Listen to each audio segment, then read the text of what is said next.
안녕하세요. 새누리 사랑교회 성도 여러분, 정산용 목사입니다.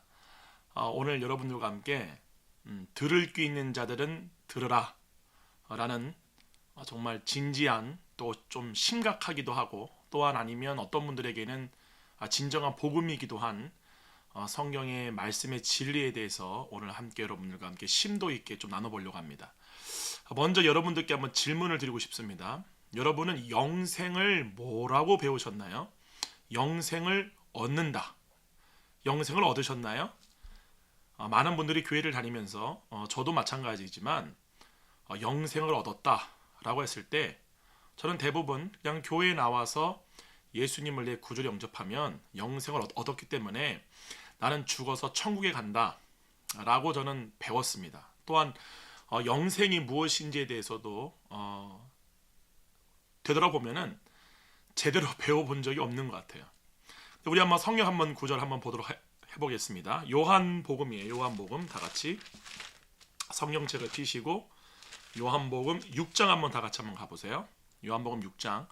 여러분 요한복음 6장 제가 너무나 설교 때 많이 인용한 말씀들이기 때문에 내용을 다 아시겠지만 정말로 중요한 진리가 이 안에 기록되어져 있습니다. 자, 무슨 진리가 들어가 있느냐?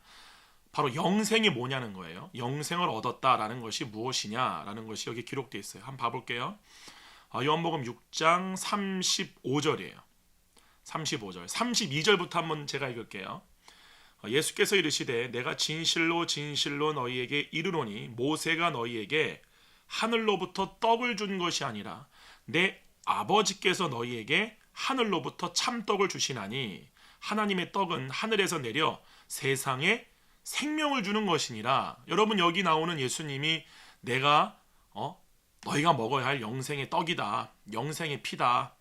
이렇게 자기를 살과 피를 떡과 음료로 말씀하신 이유는 바로 예수님이 생명이라는 얘기예요. 거기는 다른 의미가 들어가 있지 않습니다. 예수님이 나의 살과 피를 먹고 마셔라. 그러면 너희가 영원히 줄이지 아니하고 영원히 목마르지 아니하니라 라고 말씀하신 그 비유의 목적과 그 이유는 예수님이 곧 우리의 생명임을 예수님이 말씀하신 거예요. 근데 봐보세요. 34절에 그들이 이르되 주여 이 떡을 항상 우리에게 주소서라고 말을 해요. 그랬더니 35절이 중요합니다. 예수께서 이르시되 나는 생명의 떡이니 내게 오는 자는 결코 줄이지 아니할 터이요 나를 믿는 자는 영원히 목마르지 아니하리라. 이거를 정말 대부분의 사람들이 절대 다수가 예수님 믿으면 영원히 목마르지 않아. 여러분 예수님 믿으니까 영원히 목마르지 않나요? 지금 이게 뭐를 얘기하는 건가요? 영원히 목마르지 않는다라는 말이 어떠한 상태를 말하는 겁니까? 존재의 변화입니다. 네, 아이고 죄송해요. 제가 지금 손장로님 설교가 지금 틀어져 있어요. 여러분 영생이 뭐냐? 여기서 나를 믿는 자는 영원히 목마르지 아니하리라 이 말씀은 존재의 변화를 얘기하는 거예요. 영원히 목마르지 않는 존재로 너희가 될 거다 라는 지금 말씀을 하는 겁니다. 여러분이 여전히 몸의 사람을 나라는 존재로 믿고 있는 사람한테는 이 말이 그냥 추상적 개념으로밖에 안 돼요. 신학적인 의미로밖에 안 됩니다. 살아있는 생명이 개념화된 것밖에 안 돼요. 그냥 영원히 목마르지 않지. 아니요. 이거는 여러분이 거듭나는 것도 말하는 거고요. 그러니까 영원히 목마르지 않는 존재는 여러분의 거듭난 영의 속사람이잖아요. 플러스 내 존재가 목마르지 않는 존재를 경험하는 겁니다. 이게 혼의 구원이에요. 그러니까 영생이라는 건 뭐냐면은 단순히 우리가 거듭났다. 우리가 영원히 목마르지 아니하는 존재를 우리가 거듭이 났다. 그래서 예수님이 그 뒤에 보게 되면 뭐라고 말씀하시느냐 이렇게 말해요. 요한복음 6장 63절이에요. 살리는 것은 영이니 이렇게 나오잖아요. 그러니까 영원히 목마르지 않는 존재로 되게끔 하는 건 뭐다? 영이다. 육을 영원히 목마르지 않게 만드는 게 아니라 영의 사람을 내가 영원히 목마르지 않는 존재로 내가 만드는 거다. 이게 바로 그 말씀이에요. 63절에 살리는 것은 영이니 육은 무익하니라. 그러니까 내가 주는 이 생명은 영을 살리기 위해서 내가 주는 생명이고 영이 영원히 목마르지 않는 존재로 내가 다시 재창조시키는 게 바로 아버지가 나를 보내신 목적이다. 지금 말씀하시는 거예요. 그래서 예수님이 이렇게 말씀하잖아요. 62절에 60절부터 한번 볼까요? 60절부터 제자 중 여럿이 듣고 말하되 이 말씀은 어렵도다 누가 들을 수 있느냐 한데 예수께서 스스로 제자들이 이 말씀에 대하여 수군거리는 줄 아시고 이르시되 이 말이 너희에게 걸림이 되느냐? 그러면 너희가 인자가 이전에 있던 곳으로 올라가는 것을 본다면 어떻게 하겠느냐? 이게 바로 부활하신 다음에 누가 오실 것을 지금 예표하시는 거예요? 성령님이잖아요. 예수님이 부활하시고 십자가에 죽으시고 부활하심으로 말미암아 우리의 원죄가 해결되어지고 그러므로 성령님이 다시금 우리에게 오므로 말미암아 우리가 어떤 일이 생기게 돼요? 영의 속사람으로 하늘에서 태어나게 되잖아요. 그 존재를 지금 말씀하잖아요. 그러면서 뭐라고 그래요? 살리는 것은 영이다. 내가 이 모든 것을 지금 하는 이유는 내가 너희에게 내 살과 피를 주는 이유는 내가 너희를 대신하여 십자가에 내 살을 찢고 피를 흘리는 그 모든 이유는 너희의 영을 살리기 위함이다. 지금 예수님이 말씀하시는 거잖아요. 이렇게 말하죠. 살리는 것은 영이니 육은 무익하니라. 내가 이르는 말은 영이요 생명이라. 이렇게 말씀하잖아요. 때문에 영을 살리기 위해서 예수님이 오셨다라는 사실이죠. 근데 중요한 게 뭐냐면 그 다음 구절입니다. 이렇게 말해요. 64절에 그러나 너희 중에 믿지 아니하는 자들이 있느니라 하시니 이는 예수께서 믿지 아니하는 자들이 누구며 자기를 팔자가 누구인지를 처음부터 아심이라. 이게 지금 뭐를 얘기하는 거냐면은 예수님의 이 역사가 믿겨지지가 않는 겁니다. 플러스 여러분 잘 들으셔야 돼요. 지금부터 여러분의 영이 거듭이 났다 했을지라도 여러분의 혼이 그 상태를 경험하지 못하면 어떠한 상태가 되느냐? 개가 토했던 거를 다시 먹고 돼지가 씻었다가 다시 구덩이로 빠지는 것과 같은 상태로 될 수가 있습니다. 이 부분을 굉장히 여러분 유념하셔야 돼요. 무슨 말이냐? 영생을 얻었다는 건 뭐냐면은 영의 속사람을 말하는 겁니다. 할렐루야. 영의 속사람이 영원한 생명을 얻은 존재. 근데 중요한 게 뭐냐면 플러스 우리가 지금 이 받은 구원이 이 하나님이 우리를 회복하신 이 회복이 확장되어지는 우리의 혼의 구원에 있어서 혼의 구원은 우리가 최종적으로 구원의 완성을 이루느냐 이루지 못하느냐를 판가름 짓는 겁니다. 그래서 성경의 여러 구절에 보게 되면은 주여주하는 자마다 내 백성이 아니다라고 말씀하시고 열처녀 비유, 달란트 비유, 수많은 비유에서 보게 되면은 이미 구원을 얻었는데도 그 구원이 혼의 구원의 과정에서 이루어지지 못함으로 말미암아 탈락되어지는 얘기가 창세기부터 계시록까지 다 있잖아요. 출애굽했던 이스라엘 백성들이 가나안 땅에 못 들어가고 수많은 구약에 있는 비유들과 신약의 말씀들을 통해서 주님은 우리가 처음 받은 구원보다 더 중요한 게 뭐냐면 영생을 경험하는 겁니다. 그래서 영생을 얻었다는 건 뭐냐면은 영의 거듭남을 얘기하는 거 플러스 무슨 말이냐? 내 존재가 영원히 목마르지 않는 존재로 경험되어지는 거예요. 이게 혼의 구원이고 이게 복음의 핵심입니다.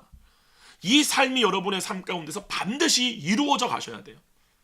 그냥 영생을 얻었으니까 그냥 무턱대고 여러분이 죄와 사망의 권세 아래에서 두려워하는 삶을 살면서 그렇지 내가 이렇게 지금 두렵지만 이 두려움을 내가 정말 구원을 얻기 위한 하나의 에너지가 돼가지고 내가 영생을 얻고 내가 죽어서 천국 가기 위해서 아버지의 말씀을 열심히 지켜서 내가 구원을 얻을 거야 라고 하는 그 모든 사람들의 그 내재되어 있는 기본 구조는 뭐가 있냐면은 두려움이 있기 때문에 그런 거잖아요.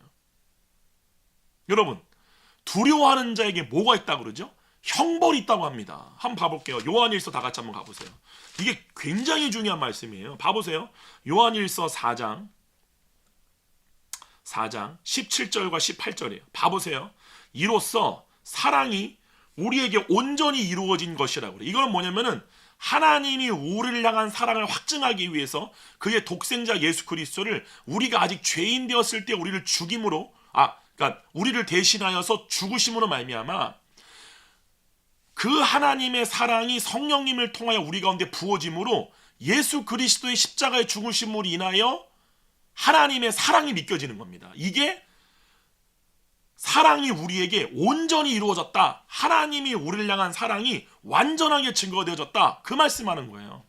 그러므로 성령님이 우리 가운데 온 사건을 말하는 겁니다. 여기서 여러분들이 정말 중요시 여겨야 할 게 있어요. 무슨 말이냐? 잘 들으셔야 돼요.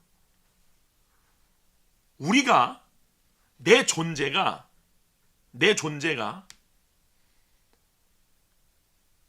영원히 썩지 아니하고 영원히 죽지 아니하는 영원한 존재가 되었음이 믿겨지는 그 믿음이 바로 내 안에 계신 성령님을 내 존재로 취하여지는 거예요. 즉 제가 항상 설교 때 말씀을 드린 거지만 창세기 2장 7절의 말씀처럼 본래 하나님이 창조한 생혼의 상태, 즉 하나님의 영을 자기의 생명으로 여기는 상태의 사람, 이게 창세기 2장 7절에 하나님이 처음에 창조한 사람의 본래 상태였잖아요. 그러니까 그거를 회복하기 위해서 그 생명으로서 누가 오신 거예요? 예수님이 오신 거잖아요. 그래서 예수님이 나를 먹어라 라고 말씀하신 이유는 뭐냐면은 예수님이 내가 곧 너희의 생명이다라는 거잖아요. 예수님이 우리의 생명이란 말은 뭐냐면요, 그냥 무턱대고 예수님이 우리의 생명이야 라고 하시면 안 됩니다. 그 말은 예수님이 내 존재라는 사실이에요. 예수님이 나의 생명이다라는 건 뭐냐면은 그냥 예수님 나의 생명이야 이렇게 무턱대고 말씀하시는 분들 정말 많습니다. 저도 그랬기 때문에 말씀을 드리는 거예요. 근데 그거는 영생이 뭔지를 한참 모르고 있고 잘못 배운 거예요. 즉 예수님이 나의 생명이라는 말은 뭐냐면은 예수님이 내 존재라는 거예요. 여러분 잘 들어보세요. 제가 이것도 여러 번 말씀을 드렸지만 여러분이 왜 몸을 따라 행동합니까? 여러분이 왜 몸이 주는 생각을 따라 말하고 몸이 주는 생각을 따라 행동하고 몸이 주는 생각을 따라 행동함으로 죄를 짓습니까? 왜 예수님이 요한복음 8장에서 죄의 종은 영원히 아버지 나라에 들어가지 못할 거라고 말씀하셨는데 진리를 알지니 진리가 너희가 모든 죄의 종된 상태에서 너희를 자유케 할 것이라고 말씀하셨는데 이 방송을 보시는 분들 가운데서도 습관적인 죄에서 빠져나오지 못하는 분들 많을걸요. 계속 죄를 짓는 분들, 특정한 죄에 빠져있는 분들이 많을걸요. 근데 왜 그러냐는 거예요. 왜 여러분이 자꾸만 죄가 끊어지지 않고 몸이 주는 생각을 따라 행동하고 몸이 주는 생각을 따라 말을 하고 왜 그러냐는 거예요. 왜 그렇죠? 몸의 생명을 사랑하기 때문에 그렇습니다. 몸의 생명을 사랑하기 때문에 몸의 생명을 사랑하기 때문에 몸이 내 존재가 되어버린 거예요. 그러니까 그 상태에서의 사람은 자동적으로 혼이 몸이 주는 생각만을 의식할 수밖에 없습니다. 무슨 말이냐? 믿음으로 말미암아 마음이 새롭게 변화가 되어서 여러분의 혼이 메타노예가 된다는 말은 뭐냐면은 마음이 새롭게 변화를 받는다는 것은 마음이 사랑하는 대상이 변화되어지는 걸 얘기하는 거예요.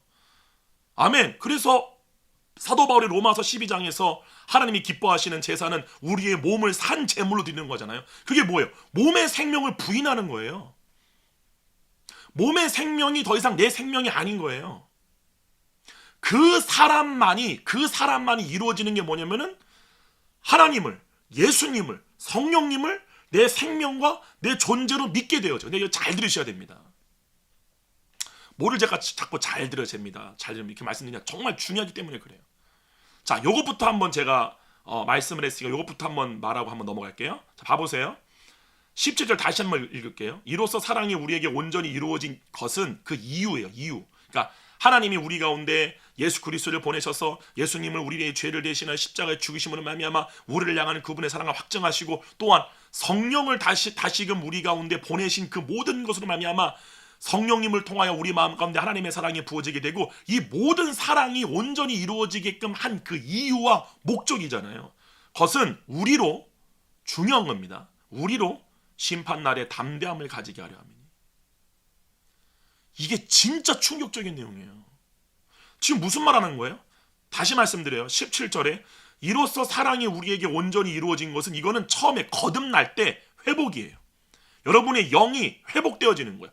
본래의 상태, 타락하기 이전의 상태로 돌아간 거예요. 이게 처음에 우리가 받았던 구원이고 처음 사랑이에요. 근데 이렇게 한 이유가 뭐냐면 우리로 심판날에 담대함을 가지게 하기 위함이다라고 말하는 거예요. 충격적이지 않나요? 그냥 예수 믿으면 그냥 죽으면 천국 갈 줄 알았는데 아니요. 그냥 예수님이 우리 가운데 성령을 보내시는 그냥 이 땅에서 먹고 살기 힘든 우리들에게 현재적 하나님을 주셔가지고 그냥 여기서 내 육신이 원하는 바를 이루고 그냥 기뻐하고 즐거워하고 아니요. 봐보세요. 우리로 심판날에 담대함을 가지게 하려 함이니라는 거예요. 왜요? 뭐를 심판하죠? 여러분의 행위가 심판받습니다. 심판은 행위 심판이에요. 구원은 은혜로 받는 거지만 그 구원에 대한 결산은 행위로 받는 거예요. 열매로 받는 거예요. 즉 우리가 그리스도 안에서 행하게 하려고. 그래서 우리가 하나님 앞에 심판대 앞에 그리스도의 심판대 앞에 섰을 때에 우리의 모든 행위가 그리스도 안에서 행한 것임을 나타내려 함이라라고 말하잖아요. 우리 모두가 다 그리스도의 심판대 앞에 씁니다. 구원을 받은 자도 고린도전서의 말씀처럼 불 가운데 지나갑니다. 우리의 모든 공적이 시험 받습니다. 반드시 이건 아셔야 돼요. 근데 뭐라고 그러냐 봐보세요. 주께서 그러하신 것 같이 우리도 이 세상에서 그러하니라. 그러니까 주님과 우리가 완전히 하나가 됐다 그 뜻이거든요. 근데 이렇게 말해요. 18절에 사랑 안에 두려움이 없대요. 자, 두려워하는 상태가 왜 심판이 있느냐 이렇게 말하잖아요. 두려우면은 형벌이 있습니다. 두려워한다는 건 뭐냐면은 존재가 몸이 되었다는 뜻이에요. 여러분 제가 저번 설교 때 말씀드린 연세대학교에서 굉장히 유명한 심리학자가 했던 말이 뭐예요? 두려움은 감정이 아니다라는 말이에요. 우리가 뭐 결핍, 염려, 짜증, 분노, 혈기, 우울, 뭐 수많은 부정적인 감정들을 우리가 경험하잖아요. 근데 그 부정적인 감정들 가운데 이제 그분 말이 감정이 아닌 게 있대요. 그게 뭐냐? 두려움이래요. 제가 그분 강의를 듣고 깜짝 놀랐어요. 그럼 두려움이 감정이 아니지 뭐야? 두려움은 존재래요. 두려움은 존재다. 정말 성경에서 말씀하는 그 진리를 오늘날의 현대 과학이 밝혀내는 거잖아요. 사람의 존재가 두려움이 돼버린 거예요. 그게 죄와 사망의 법 아래에 있는 몸의 상태잖아요. 그 사람이 갖고 있는 근본적인 존재의 상태가 뭐냐? 두려움이다. 그 두려움으로 인하여 뭐가 나오느냐? 분노가 나오고 혈기가 나오고 창세기 4장에 가인이 분노하였듯이 네가 분하여 하면 어찌 됨이뇨? 육신의 일은 분냄과 나오잖아요. 육신의 존재, 그러니까 두려움이기 때문에 그 두려움의 상태를 가진 사람들이 나오는 가장 근원적인 감정이 뭐다? 바로 분노라는 사실이죠. 그러니까 성경의 말씀이 뭐냐면은 두려워하는 자는 뭐냐면은 몸에 속한 상태를 얘기하는 거예요. 그렇기 때문에 이 몸에 속한 사람은 당연히 그 모든 열매가 뭐겠어요? 몸이 주는 생각을 따라 한 행동이겠죠. 당연히 몸의 열매일 수밖에 없겠죠. 그래서 성경이 말하는 게 뭐예요? 율법의 행위로서 구원을 얻으려고 하는 건 뭐냐면은 율법의 행위는 율법 아래에 있는 상태에 있는 사람이 하는 거잖아요. 율법의 정죄 아래에 있는 몸이 내 존재가 되었기 때문에 그것이 시키는 대로 종살이 하는 것. 그래서 그 상태를 벗어나고자 자기의 노력과 행위로 율법을 준수하여서 그것에 대한 공로로서 영생을 얻으려고 하는 거잖아요. 아니에요. 영생은 예수 그리스도를 믿고 할렐루야 구원자로 믿는 모든 자에게 주의 이름을 부르는 모든 자에게 은혜로 주어지는 게 바로 여러분의 거듭남이에요. 근데 중요한 건 뭐냐면 그 거듭난 여러분의 존재를 경험하는 게 정말로 중요합니다. 그러니까 영생이라는 거는 단순히 내가 거듭이 났어 이것만 얘기하는 게 아니라 영생은 내 존재가 죽음으로부터 벗어나 죽음의 두려움으로부터 벗어나 내 존재를 영생하는 존재로 의식되어지는 거예요. 영원한 생명의 존재로 자기의 상태를 의식되어지는 거예요. 이것이 어디서만 가능해지느냐? 그리스도 안에서만 가능해진다. 그럼 그리스도 안에 있다란 말이 뭐냐? 그리스도와 내가 하나됨을 얘기하는 거예요. 이게 정말 중요한 겁니다. 여러분이 그리스도 안에 있다. 하나님의 영에 인도함 받아 죄와 사망에 종된 우리의 의식이 우리의 혼이 하나님의 영에 이끌림 받아 그리스도의 영 안에 거하는 상태. 이게 다 뭐를 얘기하는 거냐? 내 존재가 예수님이 되어버린 거예요.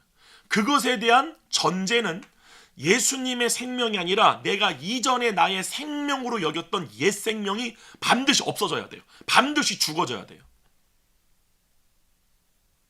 그렇기 때문에 사랑 안에만 두려움이 없고요. 사랑은 모든 두려움을 내어 쫓아버립니다. 존재가 바뀌는 걸 얘기하는 거예요. 그래서 이렇게 말하죠. 두려워하는 자는 사랑 안에서 온전히 이루지 못하였느니라. 그러면서 뭐라고 그래요? 우리가 사랑함은 그가 먼저 우리를 사랑하셨습니다. 먼저 우리 가운데 우리가 아직 죄인 되었을 때에 그가 보내신 성령으로 말미암아 우리 마음 가운데 하나님의 사랑이 부어지는 거잖아요. 그럼 다시 한번 가보세요. 요한복음 6장. 자, 이렇게 말하죠. 35절 다시 한번 다 같이 한번 읽어볼게요. 35절, 요한복음 6장 35절이에요.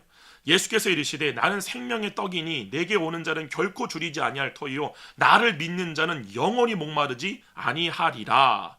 영원히 목마르지 않는 것이 내 존재가 돼버린 거예요.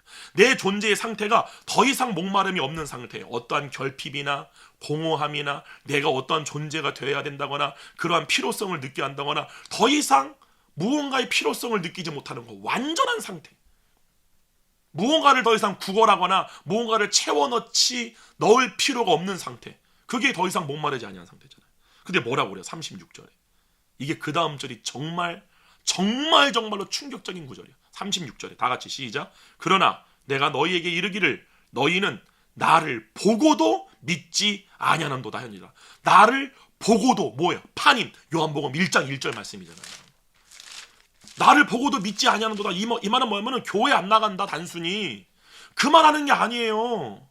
그 때문에 제가 하는 말이 뭐냐면 제가 하는 말이 아니라 성경이 하는 말이 교회를 다니는 사람들의 대다수가 실제로는 구원을 안 받을 수도 있고 받은 적이 없는 사람들도 너무나 많을 뿐더러 받았음에도 불구하고 그 이후에 복음이 뭔지를 제대로 교육받지를 못한 거예요.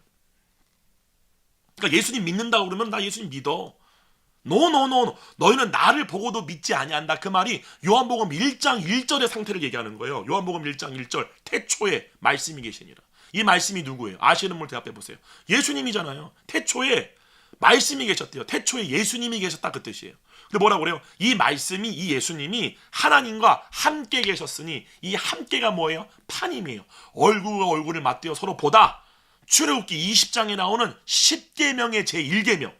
구원을 받은 하나님의 백성과 하나님이 언약을 맺을 때 가장 첫 번째 하나님이 그들에게 요구한 언약의 상태예요. 너희가 내 백성이라면 반드시 이 법을 지켜야 돼. 그게 뭐예요? 나의 얼굴 외에는 너의 얼굴 앞에 어떠한 다른 얼굴도 두지 마라. 이게 이 상태예요. 태초에 말씀이 계시니라. 이 말씀이 하나님과 함께 계셨으니 이 말씀이 곧 누구라고 그래요? 하나님이시라. 이게 되게 중요한 거예요. 왜 이 말씀이 예수님인데 왜 이 예수님이 곧 하나님이라고 그래요? 왜요? 하나님의 얼굴을 예수님이 자기의 영광으로 취하신 거잖아요. 그러므로 하나님과 예수님이 하나가 된 거잖아요. 그래서 예수님이 곧 하나님이신 거예요. 이해 가세요? 세 분은 완벽한 하나님이시고 세 분은 서로가 격이 따로 있지만 서로가 하나 되는 이유가 뭐냐면은 자기의 독립된 존재가 있음에도 불구하고 자기의 존재를 예수님은 하나님에게서 취하신 거예요. 그 예수님 뭐라고 그래요? 나는 사람에게서 영광을 취하지 아니한다. 나는 사람에게서 얼굴을 취하지 아니한다. 나는 사람에게서 내 존재를 취하지 아니한다. 그러니까 예수님은 자기의 존재를 누구로부터 취하신 거예요? 하나님이잖아요.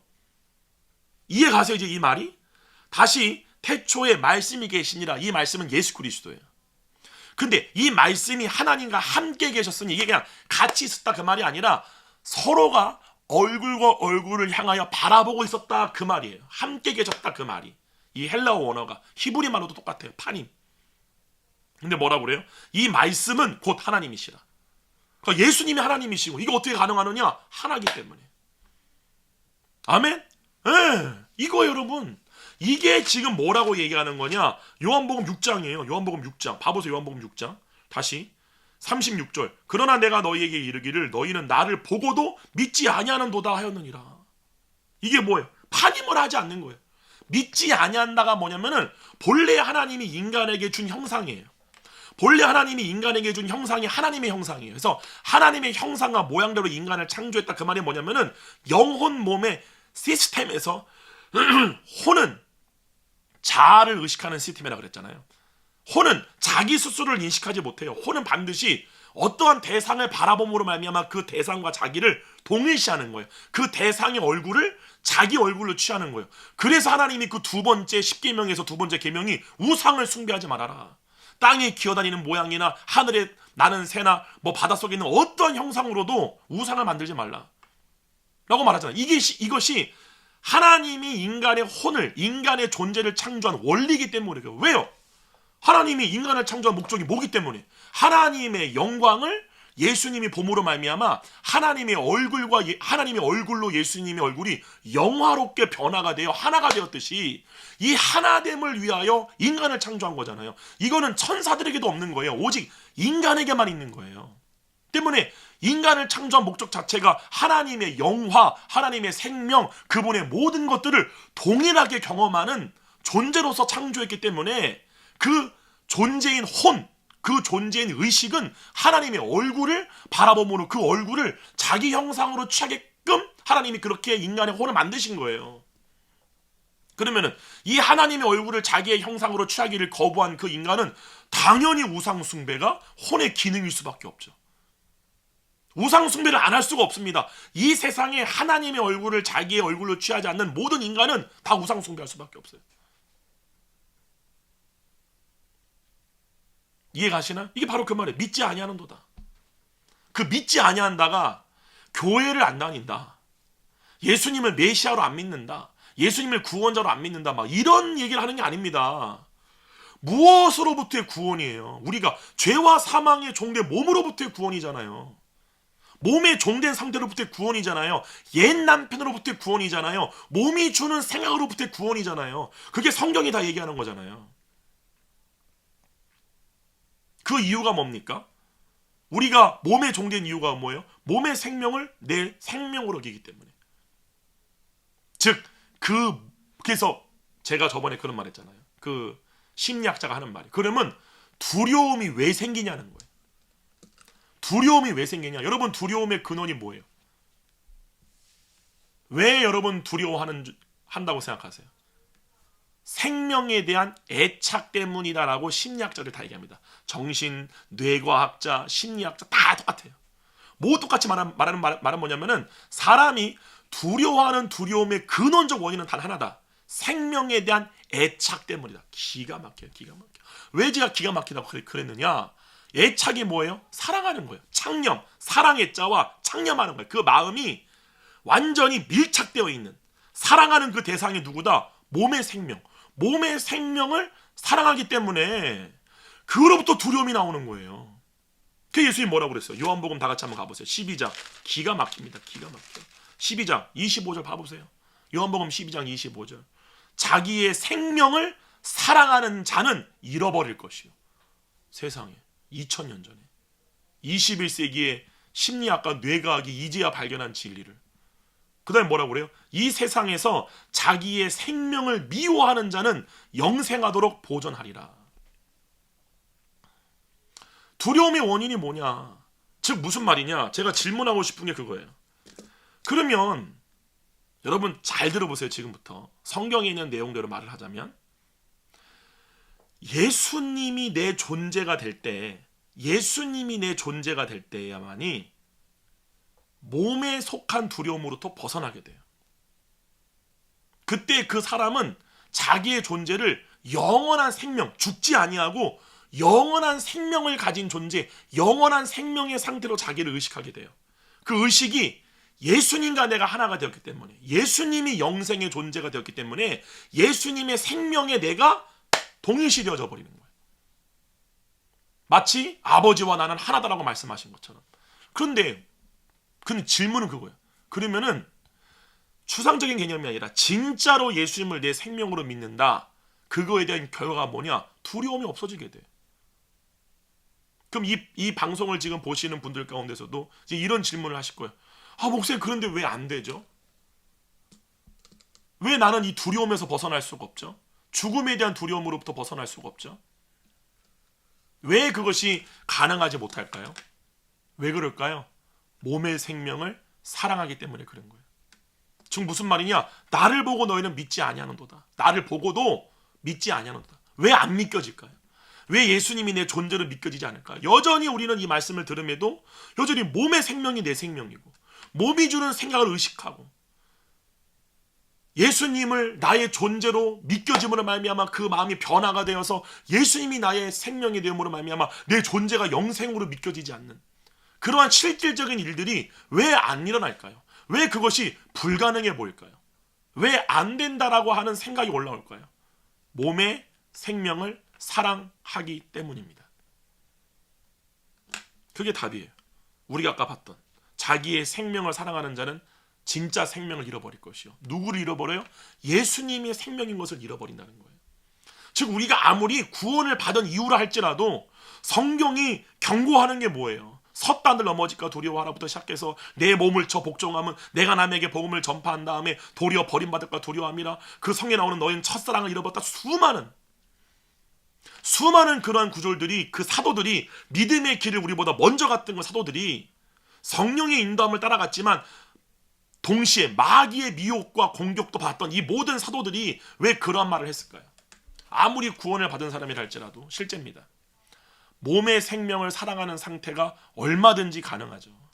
얼마든지 가능하잖아요. 네, 그걸 지금 얘기하는 거잖아요. 마귀가 여러분들한테 일으키는 그 일이 뭡니까? 몸의 생명을 사랑케 하도록 하는 일을 하잖아요. 정말 우리 시대 때는요, 이렇게 보게 되면은 정말로 몸의 생명을 미워하고 정말 예수님을 내 생명으로 믿는 이 일이 정말로 힘든 시대예요. 왜냐하면 하나님의 그 사랑이 우리 마음 가운데 부어짐으로 말미암아, 아까 제가 말하려고 했던 바로 부분이 이 부분이에요. 무슨 말이냐? 잘 들어보세요, 여러분. 정말 중요한 겁니다. 예수님이 언제 내 생명으로 경험되어지느냐? 언제 예수님을 내 존재로 취하느냐? 내 존재를 하나님의 얼굴로부터 취하느냐? 뭐라고 그래요? 요한복음 5장에 이렇게 나오잖아요. 너희가 성경에서 39절이에요. 영생을 얻는 줄 생각하고 성경을 연구하거니와. 우리 엄청나게 읽은 구절인데 다시 한번 읽어보세요. 성경이 곧 내게 대하여 증언하는 것이라. 예수님이에요.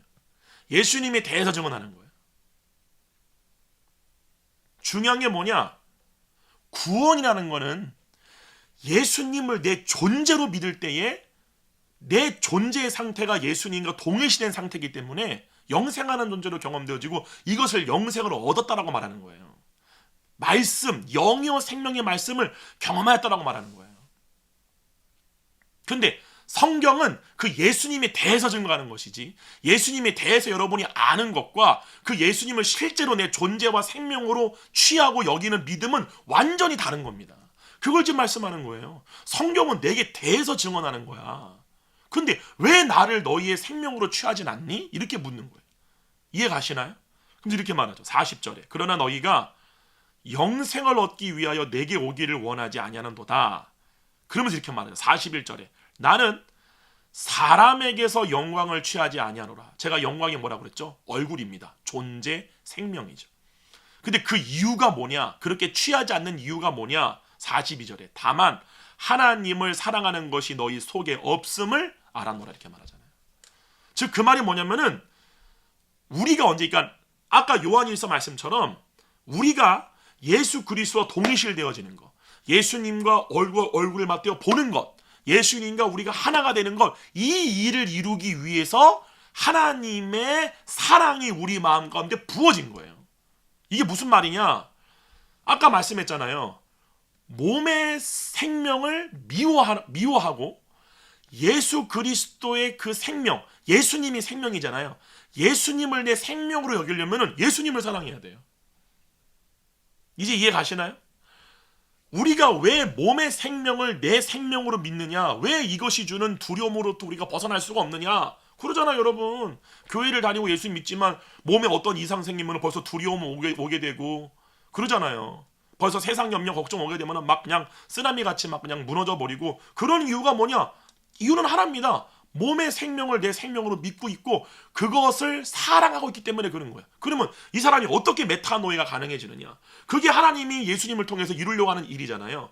영생을 얻게 하는 것. 이게 뭐예요? 예수님과 하나 되게 하는 것. 예수님의 얼굴에 있는 하나님의 얼굴과 그들의 얼굴이 하나가 되게 하는 것. 이 일을 위해 예수님을 보내신 거잖아요. 그리고 이 일을 위해 예수님을 십자가에 못 박아 죽이심으로 말미암아 우리를 향한 하나님의 사랑을 확증하신 거잖아요. 그리고 그가 보내신 성령으로 말미암아 이 예수님의 십자가의 죽으심이 믿겨지는 사랑입니다. 이게 진짜 중요한 거예요. 왜 제가 자꾸 이 말을 하느냐? 기복주의적인 신앙과 예수 그리스도가 나의 생명이 되는 것은 완전히 다른 겁니다. 이 얘기를 듣기 싫어가지고 저희 교회를 다니시다가도 저희 교회를 나가시는 분들이 계세요. 이 말을 듣고 싶지 않아서. 어떤 분은 극단적인 이 뭐라고 그럴까요? 그거는 이제 신앙 형태가 이상한 거기 때문에 극단적인, 그러니까 복음을 자기는 믿는다고 하는데 극단적인 기복주의적인 신앙으로 빠지신 분들이 굉장히 많습니다. 이 하나님 나라의 복음을 들으시는 분들 가운데서는 예전에 과거에 조용기 목사님이 너무 좋은 일들을 많이 하셨지만, 그 조용기 목사님이 우리가 이제 목회자고 이제 우리가 신학을 공부할 때 이 오순절 복음의 이 사중 축복이라고 하잖아요. 이 오순절 계열의 이 복음을 가지고 우리가 비평을 하고 할 때, 이것이 지난 1960년대, 70년대, 80년대 이거를 조용기 목사님의 이 말씀을 해방신학이라고 그래요. 해방신학. 해방신학이 뭐냐면은 말 그대로 가난, 죽음, 어려움, 이러한 고통 가운데 있는 자들을 해방시켜주는. 그래서 우리가 60년대, 70년대 6.25 전쟁이 끝나고 나서 이 나라 민족이 완전히 가난과 죽음의 사망의 그늘에 우리가 있었을 때 조용히 목사님을 통한 막 긍정적인 메시지, 그러죠? 그런 하나님의 축복을 받는 메시지를 통해서 불과 같은 일들이 막 일어났었잖아요. 근데 그것에 대한 폐해 중에 하나가 뭐냐? 기복주의 신앙입니다. 근데 기복주의 신앙은 오순절 계통의 복음, 이 오순절주의 계통에 이것만 있는 게 아니라 우리가 흔히 얘기하는 개혁주의 신학, 장로교 저희 같이 여기서도 동일하게 기복주의 신앙은 다 있습니다. 그 사람이 침례 교단이든 뭐든 간에 감리 교단이든 누군가 간에 실제로 예수 그리스도가 자기의 생명이 되지 않는 사람, 그냥 사변적인 믿음인데 자기가 막 그거를 혼자 막 끌어올려가지고 막 진짜 성령의 역사로 말미암아 정말로 하나님이, 예수님이 나의 생명이 되는 의식의 변화가 아니라 자기가 막 뭔가 노력하고 막 좀 이렇게 표현하면 좀 강한 표현일 수도 있겠지만 자기를 속이는 거라고 저는 생각을 해요. 자기를 스스로가 속이는 거죠. 왜요? 잘 들으셔야 돼요. 그 이유를 분명히 말씀드립니다. 예수 그리스도가 내 생명이 되려면 예수님을 사랑해야 돼요.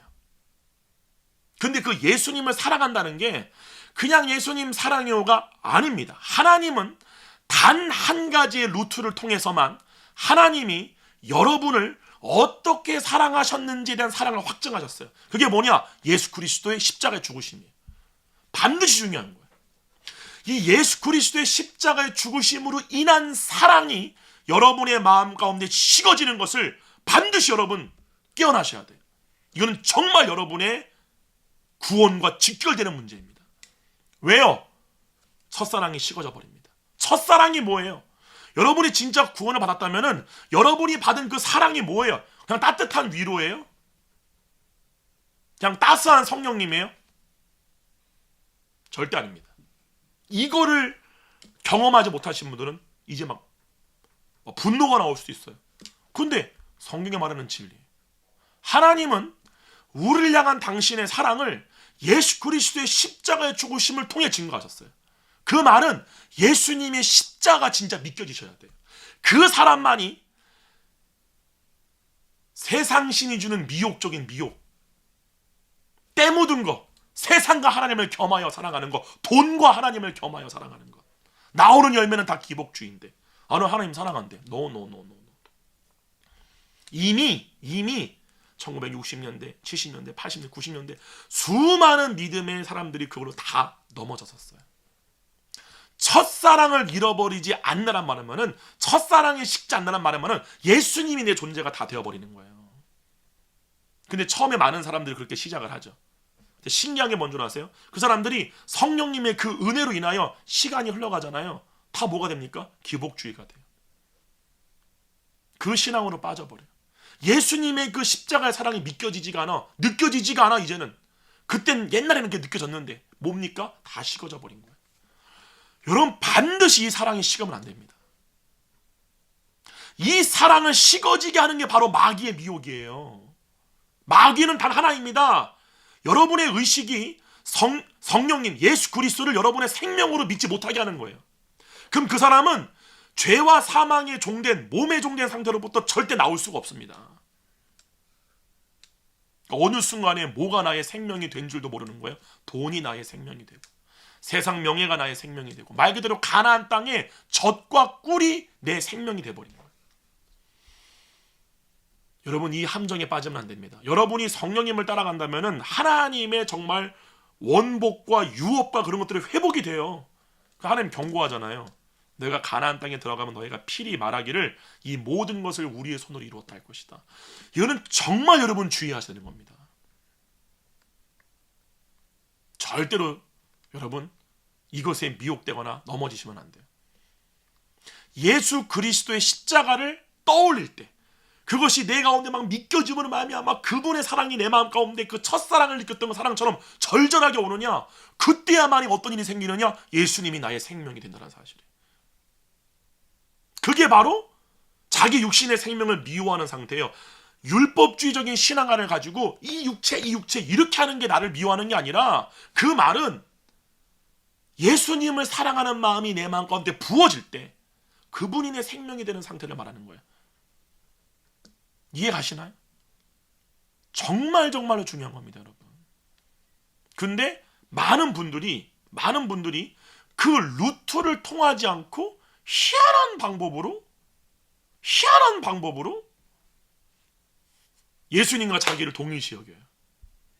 나는 하나님의 자녀가 되었어 라고 말을 해요. 아니요, 여러분. 성경에 있는 기록되어 있는 절차를 보셔야 돼요. 여러분이 진짜 구원을 받았다면 반드시 그 구원의 첫사랑이 뭐냐? 예수 그리스도의 십자가의 죽으심으로 인하여 우리가 아직 죄인 되었을 때에 그분의 십자가의 사랑이 믿겨지는 거예요. 막 미쳐버리는 거예요. 왜 날 위해 죽으셨냐는 거예요. 이게 나와야 돼요. 그리고 그 사랑이 끝까지 가야 돼요. 끝까지. 왜냐? 그 사랑이 식어지게 하기 위해서 마귀가 하는 일이 뭐냐? 여러분의 몸에 있는 생명을 사랑하게 하는 거죠. 그 방법이 뭡니까? 쾌락. 그래서 음란. 그래서 여러분이 고린도전서 10장에 보시게 되면은, 제가 몇 번 설교했지만 고린도전서 10장에 보면 뭐가 나와요? 이스라엘 백성들이 출애굽했지만 4가지의 이유로 말미암아 가나안 땅에 못 들어간 것을 말하면서 사도 바울이 뭐라 그래요? 이 모든 되어진 일들은 말세를 만난 우리들에게 예표와 그림자로 기록된 거다. 우리한테 봐라. 니들도 동일한 이런 시험이 올 거다라고 말한 게 바로 고린도전서 10장의 내용이잖아요. 한번 다 같이 가볼게요. 고린도전서 10장. 이거 정말 중요한 겁니다. 왜 제가 이거를 중요하다라고 이렇게 말씀드리냐면요, 고린도전서 10장에 기록되는 4가지의 상태가 하나님과 분리된 상태를 말하기 때문에 그래요. 하나님의 얼굴을 더 이상 바라보지 않는 상태, 하나님의 얼굴을 맞대어 보지 않고 있는 상태를 말하는 게 바로 이 4가지 상태예요. 첫 번째가 뭐예요? 10장 5절 봐봐요. 5절. 이렇게 말해요. 10장 1절에 형제들아, 나는 너희가 알지 못하기를 원하지 아니하노니 우리 조상들이 다 구름 아래에 있고 바다 가운데로 지나며 모세에게 속하여 다 구름과 바다에서 뭐를 받아요? 세례받고. 여러분 세례 받으셨죠? 3절에 다 같은 신령한 음식을 먹으며 다 같은 신령한 음료를 마셨으니 이는 그들을 따르는 신령한 반석으로부터 맞았음에 그 반석은 곧 그리스도라. 이게 뭐 얘기하는 거예요 지금? 신령한 음식을 먹고 신령한 음료를 마셨대요. 아까 요한복음 6장에 뭐라고 그래요? 내 살과 내 피를 먹고 마셔라. 그게 뭐예요? 주님과 하나 되어지는 경험을 했다, 그 뜻이에요. 그들이 홍해를 지남으로 말미암아 물세례 받았다는 말은 뭐냐면은 육체의 옛사람, 몸의 옛사람의 종된 상담부터 벗어났다. 그거를 경험했다, 그 뜻이에요. 그러므로 이제 새 남편이신 예수 그리스도에게 우리가 속함으로 말미암아 그리스도와 하나 된 상태, 몸과 하나 된 상태로부터 벗어나 영원한 생명이신 예수 그리스도와 하나 된 상태를 우리가 경험했다. 그거를 그들이 신령한 음식을 먹고 신령한 음료를 마셨다. 그분의 살과 피가 내 존재가 되었다. 그 얘기하는 거라고요 지금 이게. 아시겠어요 여러분? 이해하세요? 그래서 뭐라고 그래요? 5절에 그러나 그들의 다수를 그날에 많은 사람 나더러 이르되, 천국으로 가는 문은 그 문이 좁고 협착하여 찾는 이가 적고, 다 똑같은 말이에요. 다 똑같은 말이에요. 그러나 그들의 다수를 하나님이 기뻐하지 아니하셨으므로 그들이 광야에서 멸망을 받았느니라. 왜 기뻐하지 않아요? 믿음이 없었기 때문에 그러잖아요. 믿음이 없이는 하나님을 기쁘시게 하지 못하나니. 뭐예요? 하나님 예수 그리스도를 자기 존재로 동일시하는 믿음이 없는 거예요. 그래서 뭐라고 그러죠? 6절에 이러한 일은 우리의 본보기가 되어 우리로 하여금 그들이 악을 즐겨한 것 같이 즐겨하는 자가 되지 않게 하려 함이니. 악을 즐겨한다는 말이 뭐예요? 하나님 이외에 다른 우물을 판 거예요. 예레미야서 2장 13절 말씀처럼 내 백성이 2가지 악을 행하였나니 생수의 근원된 나를 버린 것과 스스로 웅덩이를 판 거잖아요. 물을 저축지 못할 터진 웅덩이라. 이게 뭡니까? 몸으로서 혼이 즐거움과 만족을 느끼는 거죠. 몸의 생명으로서 살아가는 거예요. 몸의 생명으로서. 그러니까 몸이 느끼는 쾌락, 즐거움, 그 생명력으로 혼이 사는 거예요. 이거를 악이라고 한 거예요. 이거를 그들이 악을 즐겨했다 이렇게 얘기하는 거예요. 그러므로 마귀가 구원을 받은 여러분들에게 그 첫사랑이 식어지 않은 방법은 반복적으로 말씀드리지만 지금 이 세상에 가득한 모든 엔터테인먼트, 모든 물질의 풍요, 먹고 마시는 즐거움, 모든 거요, 모든 거. 여러분, 금식은 흉악한 결박을 끊는데 정말 도움이 있습니다. 때로는 정말로 제가 여러분 설교할 때 뭐 농담적으로 제가 뭐 먹는 거 이렇게 막 얘기 많이 했잖아요. 맞아요. 저도 먹는 거 되게 좋아해요. 근데 진짜 우리가 구원을 얻으려면 정말 이 마귀가 주는 이 모든 것들로부터 우리가 벗어나려면 정말로 이제는 먹는 것도 절제할 줄 알아야 돼요. 우리가 입는 것도 절제할 줄 알아야 되고 우리가 뭔가를 쓰고 무언가를 몸으로써 하는 그 모든 쾌락적인 행동들을 우리가 스스로 절제할 줄 알아야 돼. 그렇지 않으면 나도 모르는 사이에 사랑이 점점 더 식어져 갑니다. 몸이 주는 기쁨, 몸의 생명으로 경험되어지는 생명력, 세상신이 주는 생명력, 너 배고프잖아, 떡떡이 먹게. 너 나한테 절해봐, 내가 세상의 모든 권세, 부귀, 영화 다 줄게. 이 모든 것들 정말 치열한 싸움이 아니면 절대 살아남을 수가 없습니다. 근데 제가 아까 말했던 극단적인 기복주의적인 신앙으로 빠지신 분들이 많지는 않은데 간혹 가다 계세요. 저는 그분들하고 가끔씩 이렇게 대화를 하다 보면은 정말 황당할 때가 있어요. 네. 너무 황당해서 어떤 분은 기도하는 것 자체도 그런 율법주의다. 전 실제 그렇게 말씀하시는 분도 계셨어요. 아, 목사님 기도하는 것도 그 율법주의라고. 우리는 이미 구원받았기 때문에 아무것도 안 해도 된다고. 막 누리면 된다고. 제가 큰 소리를 치면서 다시는 저한테 연락하지 마시라고 제가 호통을 친 적이 있었어요. 진짜입니다. 별의별 본부들 다 있어요. 진짜 제가 이게 진짜 정상적인 이 세상인가라고 할 정도로 정말 말도 안 되는 그러한 극단으로 빠지신 분들이 많지는 않지만 그런 분들이 적지만 반대로 또한 많은 분들이 누구냐면은 그 정도까지는 아니지만 양다리에 걸치고 있는 분들도 굉장히 많습니다. 근데 여러분, 나는 안 돼요, 왜 안 될까라고 말할 필요가 없어요. 답은 이미 정해져 있어요. 몸의 생명을 사랑하기 때문에 그런 거예요. 여러분의 삶이 아무리 가난해도요, 여러분의 삶이 아무리 힘들고 어렵고 그러한 삶을 산다 할지라도요, 얼마든지 몸의 생명을 사랑하는 거하고 가난한 거는 별개입니다. 그럼 가난한 사람들은 다 몸의 생명을 미워해야 되잖아요. 그럼 노숙인들은 다 완전히 자기 생명을 미워해야 돼요. 안 그렇습니다. 그건 완전 별개의 내용이에요. 물질이 많아도 자기 생명을 미워하시는 분이 계시고요. 물질이 없어도 자기 생명을 사랑하시는 분들은 많습니다. 이거는 전혀 별개의 문제예요. 오직 하나님을 향한 사랑은 성령님으로만 우리 마음 가운데 부어져요. 그 은혜를 받기를 정말 축원드립니다. 그러면서 뭐라고 이렇게 말하죠. 봐보세요. 7절에 그들 가운데 어떤 사람들과 같이 너희는 우상 숭배하는 자가 되지 말라. 기록된 바 백성이 앉아서 먹고 마시며 일어나서 뛰논다함과 같으리라. 이 우상 숭배, 물론 이 우상 숭배는 다 포함된 거예요. 하나님 이외에 다른 어떠한 신이나 사람도 마찬가지입니다. 이 몸을 나의 존재로 믿는 사람들은 백성이 앉아서 먹고 마시고 뛰논다. 이 뜻이 뭐예요? 몸의 쾌락을 누리는 거예요. 몸으로써의 주어지는 생명을 느끼는 거. 이거를 지금 얘기하는 거예요. 그러니까 우상 숭배란 건 뭐냐면은 주님으로부터 내 생명이 동일시되지 않았으니까 당연히 먹고 마시고 뛰는 수밖에 없죠. 몸으로써 경험되어지는 쾌락을 추구할 수밖에 없는 거죠. 이해가시죠? 이게 정확하게 그 얘기입니다, 지금. 그러면서 뭐라고 그래요? 8절에 이게 진짜 중요한 겁니다. 그들 중에 어떤 사람들이 음행하다가 하루에 23,000명이 죽었나니 우리는 그들과 같이 음행하지 말자. 여러분 지금 이 방송을 보고 있는 청년분들 가운데서는 음란물 중독되신 분들 많습니다. 오늘날 진짜 많습니다. 마귀가 요한계시록의 말씀처럼 음료의 포도주에 온 세상이 취할 것이다. 지금 그런 시대예요. 완전히. 앞으로는 더해질 겁니다. 왜 제가 이 말을 하느냐? 몸으로써 경험되어지는 쾌락 중에 제일 큰 게 음행입니다. 음행을 하잖아요. 그러니까 음란한 영상을 보던 음란한 행위를 하던 그 마음에 여자를 품고, 그죠? 뭐 더러운 상상들을 하던 다 똑같아요. 그러한 상태는 여러분이 하나님의 얼굴 생명과 완전히 분리된 상태예요. 그리고 그러한 행위를 진짜 했을 때에는 정말로 성령님의 임재가 완전히 줄어듭니다. 완전 거의 막 소진되어져 버려요. 그거 회복하려면요 엄청나게 주님 앞에 진짜 회개하셔야 돼요. 실제입니다. 예. 그리고 뭐라고 그래요? 이렇게 말하죠. 10절에 그들 가운데 어떤 사람들이 원망하다가 멸망시키는 자에게 멸망하였나니 너희는 그들과 같이 원망하지 말라. 원망을 왜 합니까? 원망 왜요? 몸과 하나일 때 원망하는 거예요. 원망이라는 거는 몸의 열매 중에 하나입니다. 당연한 거예요. 당연한 거. 우리가 하나님의 생명과 예수 그리스도와 내 존재가 하나가 되었을 때만이 모든 것에 범사에 감사할 수 있고 항상 기뻐할 수밖에 없어요. 자기 존재가 완벽하기 때문에. 근데 몸의 존재가 되잖아요. 환경 때문에 원망하고 자기 처 때문에 원망하고 아무것도 아닌 것 때문에 원망합니다. 불평불만.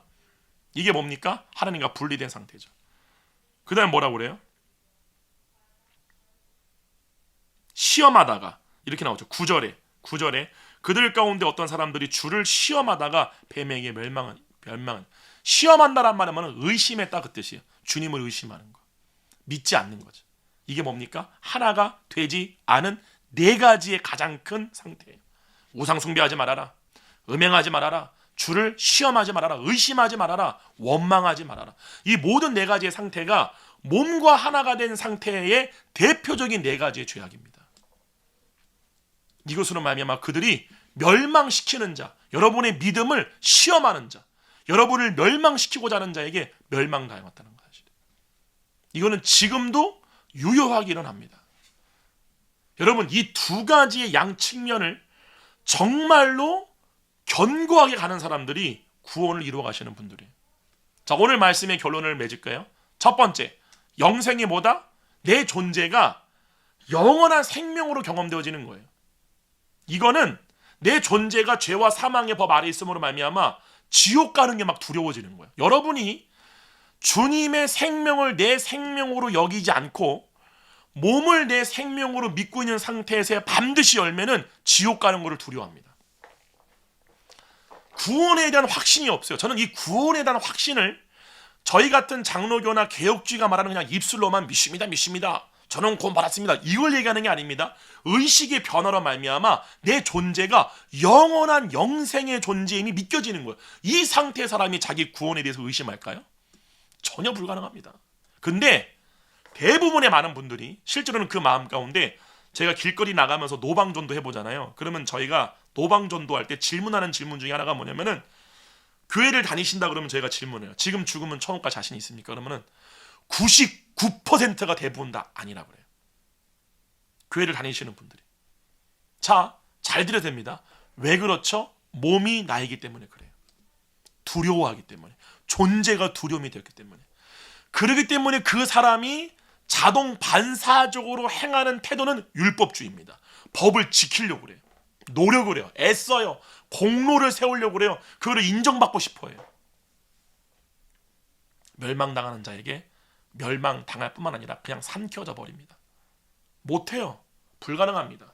삶에서 열매가 내 노력을 통해서 한 것들만 나타나지 하나님이 그를 통해 나타나는 일은 없습니다. 반드시 아셔야 돼요. 그래서 영생이라는 거는 내가 예수님 믿고 죽어서 천국 간다. 이거 영생이 아니라 영생은 거듭난 영의 존재, 살리는 것은 영이니 육은 무익하니라. 그러므로 그리고 그 존재와 내가 동일시되어졌을 때 내 존재가 그리스도 안에 있는 영생의 존재로 태어났기 때문에 자기의 존재가 영생하는 존재로 경험되어지는 거예요. 그거를 영생을 얻었다라는 거죠. 그러면 그 영생이 얻어지는 것이 가능하게 되려면 뭘 해야 돼요? 예수님을 보고 믿어야 돼요.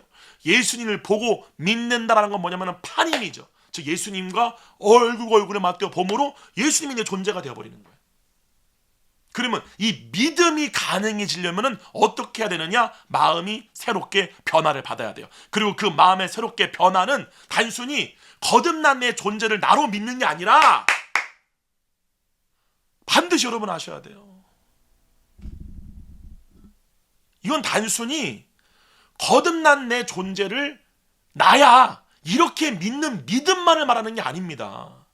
마음이 새롭게 변화를 받는 거는 성령으로 말미암아 하나님의 사랑이 우리 마음 가운데 부어짐으로 하나님의 사랑이 경험되어지는 거예요. 내 마음이. 즉 내가 사랑하는 대상이 몸의 생명으로부터 예수님으로 변화되어지는 거예요. 그 사랑이 부어진 사람만이 믿음의 변화가 가능해집니다. 그 사랑이 없잖아요. 그 믿음은 거짓 믿음이에요. 믿음, 소망, 사랑, 이 세 가지는 언제나 같이 있을 수밖에 없어요. 왜요? 사랑이 부어져야지만 믿겨지거든요. 믿겨지는 자에게 주어지는 게 소망입니다. 막 너무 소망되어지는 거예요. 주님의 그 모든 계획이 믿겨지기 때문에. 근데 그 믿음이 가능해지려면은 예수님을 사랑해야 돼요. 예수님을 사랑하지 못하면 믿을 수가 없습니다. 불가능해요. 다 의심이에요. 그게 맞을까? 부활이 있어? 새하늘과 새 땅? 절대 안 믿겨져. 말도 안 되는 거예요. 그게 성경은 육신에 속한 자입니다. 육신에 속한 자는 하나님의 일을 받아들이지를 못해요. 믿을 수가 없어요. 그럼 봐봐요. 이렇게 따졌을 때 교회 안에 진짜 구원받은 자가 몇 퍼센트고 구원받지 못한 자가 몇 퍼센트일까요? 딱 따졌을 때. 네.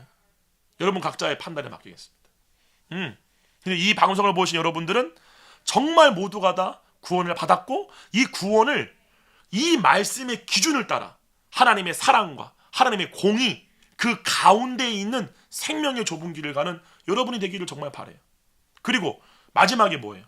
근데 그 사랑이 식어지게끔 하는 것. 우리와 하나님의 얼굴을 분리시키는 것. 그게 첫 번째가 뭡니까? 우상 숭배하게 하는 거죠.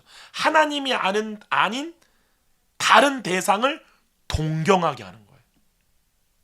그게 마귀의 방법이에요. 그래서 창세기 6장에 보게 되면은 마귀가 네피림을 통하여서 모든 인류가 그 네피림을 신적 존재로 숭배하게 만들잖아요. 내가 되고 싶은 존재, 내가 닮고 싶은 존재. 이해 가시나요? 그래서 마귀는 모든 인간에게 꿈을 주는 거예요. 상상의 이야기를 주는 거예요. 영화나 아니면 어떠한 여러 가지를 통해서 어느 분야에 뛰어나고 위대한 인물을 보고 나 저러한 사람처럼 될 거야 라고 하는 거예요.